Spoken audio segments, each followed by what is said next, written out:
there are a lot of very well known B schools but are sort of stagnant right now. What is important is the curriculum up to date?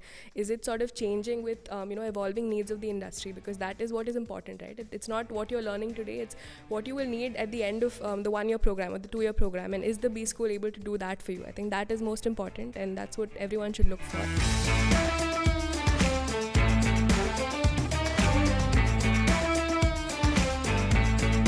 Alright, so here we are with another interesting video for you. Today we are discussing with these 4 PGPM students about this one decision that is very hard to make, and that decision is choosing the right B school for you.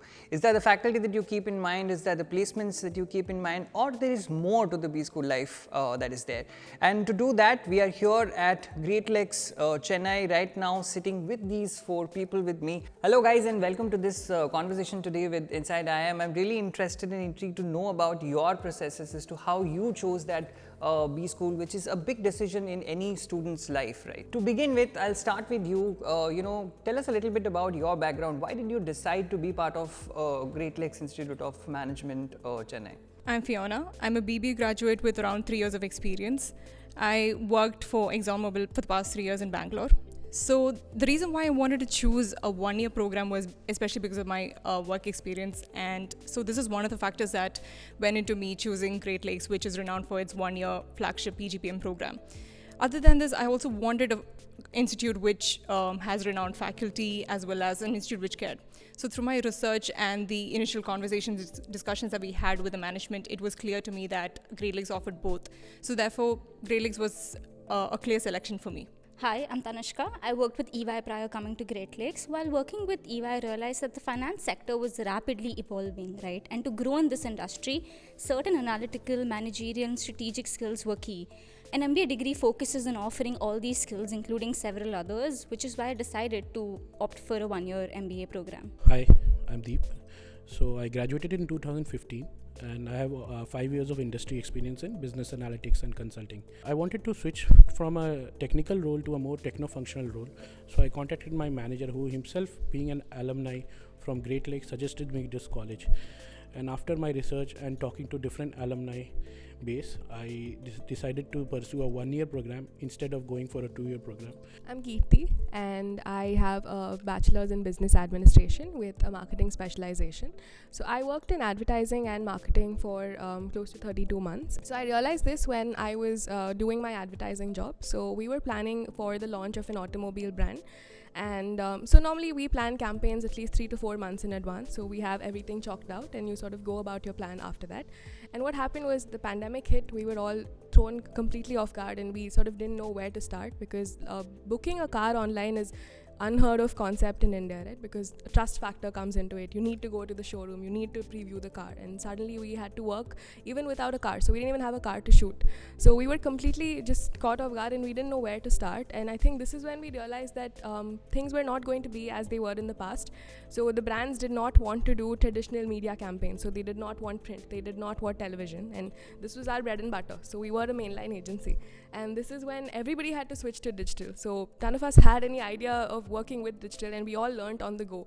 And this was one sort of thing that ignited this thing in me, and I realized that technology is going to be an innate part of any organization, and irrespective of the industry you're in. And unless you upskill yourself, you're going to sort of get lost in the whole pool and just trying to figure things out. So I think that's when I realized that I needed to sort of build the skill gap for myself, and I wanted to do it as soon as possible. So the 1-year program at Great Lakes is sort of like the perfect option for me, because I can also get back to a professional working environment sooner. You mentioned about the importance of digital, you mentioned about the importance of technology as well, and COVID has showed the mirror to us in a big way, and maybe this is happening sooner than we expected, right? In any of the sectors that we are looking at, be it finance, be it consulting, be it any other sector, we are seeing this technological shift happening every day. In your own experience, how important is this particular degree going to be that you are pursuing right now from Great Lakes Chennai? And in order to marry both advertising and strategy that you have been working on with technology, how much of a help that you're going to get from this? So what I know I have right now is the soft skills, because I've learned that people management and just campaign management, all of this idea generation, creativity, these are things that you learn on the job. Now what I've come to understand is what I was doing was just one leg of the entire 360-degree marketing effort, and there is so much more to it. And now, because brands have also understood the importance of numbers, right? You don't anymore care about, okay, I'm going to put out a print ad tomorrow and hopefully everyone's going to pick up the newspaper. No one cares about that anymore. You want to see impressions, you want to see a click-through rate, you want to see how much your ad spends are actually benefiting you. So every brand sort of wants numbers, and to sort of get those numbers, you need to have skills, right? Which is why I know that through the subjects that I'll be able to pick up in Great Lakes. So whether it's courses like marketing analytics, we have another course on web and social media analytics. Now these are skills that I would have probably had to work hard on acquiring each skill individually if I had to do it on my own on the job. But I know that I will get a comprehensive learning here at Great Lakes, and not only that, it'll also hone my managerial skills. Right. From your background, Deep, what were the kind of skills that you wanted to develop in yourself that you thought that this program is going to, yield that result for me? Coming from a consulting background, I have interacted with my clients on a day-to-day basis. So I have already developed those interpersonal skills which are required for a client interaction. So I wanted to focus more on subjects like market analytics and deep learning, which is being taught in Great Lakes, Chennai, so that I'll be able to generate more insights and provide a valuable feedback to my clients in numbers. Okay, so for a finance enthusiast like you, what makes it a better choice? Why should people come join GLIM, and how do you chart out the future path from here? So apart from core finance skills, for a finance professional, analytical skills are key. This is one such skill that all big companies look for, right? And Great Lakes is very well known for its analytical courses. We have some top-notch faculty who handle such courses. To name a few subjects, we have data visualization, data analytics, data mining, and Power BI. And we learn various softwares throughout the year to make sure that our analytical skills become stronger through the program. So my question is for all of you now. Tell me a little bit about the day that you spend here. Is that a consideration that comes into your mind while you're making that selection of that preferred B school, that this is how I'm going to spend my day, this is how I'm going to utilize this entire time that I'm getting apart from the B school learning and the curriculum learning that's happening? So we started with the term 0, a month of induction before our actual classes commenced. So this was a period wherein we were put into new groups on a daily basis where we had to work on projects and assignments. We also had seminars and workshops which were fun, and also this kind of brought us together as a cohort and also helped us connect virtually before we actually saw each other a couple of months later. So to sort of paint a picture of what a day in the life of somebody from a PGPM course is like. So on some days you might have an 8:30 class, so everyone's rushing for breakfast at 8:25. You'll see people sort of running towards the academic block, and on other days you have classes at 11, 12, so you wake up a little late. You're sleeping late because you have assignment submissions which are due at 8 a.m. So we're normally working on something with our assignment teams, and other than that, you will find people on the basketball court, the football court, people playing table tennis, people playing pool. So all in all, I feel like the campus life here is very rich and vibrant. We always have activities going on. So there's a very popular saying here in campus that Great Lakers never sleep, right? And rightly so, because we have so many assignments and we have study groups, right? So we all sit together and we work throughout the night on these assignments, and we have various committees as well that organize activities throughout the year. These events range from like karaoke nights to like sport activities such as a cricket tournament or a table tennis tournament. So life at Great Lakes is quite happening in short. Guys, there's one more concern that happens, for all of you, especially because you have left your respective jobs and then you have taken part, in an MBA program.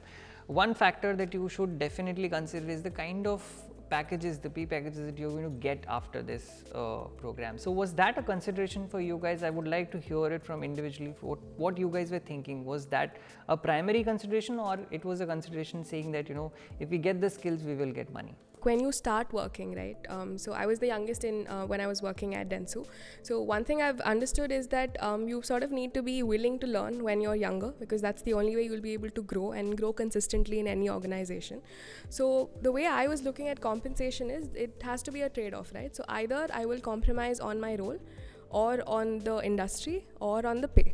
Now, I was not willing to compromise on all three, of course. The best case scenario is you get everything that you want, and obviously the ideal scenario is at least you get two things and not the third one. So that's how I've been looking at compensation. I would say apart from compensation, which does plays a very big factor, I would say the role plays a much more bigger factor, because if you are not satisfied with your role, you won't be able to grow in the company coming ahead. And whatever role you take, it should be what you want to do in your life, so that you have the passion to grow. Okay, so we were talking about placements and how vital that is before you make the decision about which B school you want to join, right? Talking more about that, you guys have spent substantial amount of time here. What does it look like for you guys now? I mean, in terms of placements, which are the companies that you have has shortlists from, and how was that entire experience? How was that entire process, and how did that help you guys in in terms of learning from that whole process to maybe problem solve in the future? So to give you a picture of what placements at Great Lakes looks like, right? So we generally have an aptitude round first, followed by a group discussion round, and followed by case study rounds and personal interview and HR rounds, right? So this varies between company to company. We have a corporate and career services department in Great Lakes, which helps us to prepare for such interviews. We contact alumni who train us, who conduct mock personal interviews, mock GDs for us, and we get feedbacks from them on a regular basis depending on our performance. So this sort of helps us equip for placements really well, and by the time companies visit our campus, we're generally very well prepared. I was always interested into getting into an advisory role, and so Deloitte was one such company which came our way, and we had a few rounds starting with a resume shortlisting and then technical as well as a HR round. This is how the placement more or less went for me, and I can just speak for me and Tanishka here. Both of us got into risk and financial advisory as part of Deloitte. I've been placed with a technology and e-commerce startup called Growisto. So they're based out of Mumbai, and essentially what they do is they leverage technology and data to provide, or to rather drive retail growth. I will be working in Amazon marketing as a project manager. So for me, like I was saying earlier, again, I wanted to switch to the technical side of marketing, and what I will get to learn at Growisto is Amazon marketing and Amazon SEO. That brings me to the last question, guys. One piece of advice that you want to leave our audience with in terms of when they're making that selection of the B school, what is that one absolute necessary thing that they should keep in mind, and what is that one red flag that they should avoid while they're making that selection? I think academics is something which should be given the paramount importance, and what surrounds it would be the placements and your overall experience. What else does a college offer you? When you're going to, when you're in the process of selecting a B school, if you see that the specialization that you have an idea that you're going through that route. So if you see that those courses and the specialization is not provided, that would probably be the first red flag. So that's when you would probably have to look into many other options and see whether the courses that you're looking for is provided by the B school. And obviously you have to look into whether the college has good placements and good track record, and also the overall experience that you get out of it, because it's going to be the 1 or 2 years of your life that you're going to spend there. Adding to Fiona's point, I think it's very important for everyone to introspect and to find out what skills they already possess and what skills they would need to develop over the course of time to achieve their goals, and accordingly choose a B school.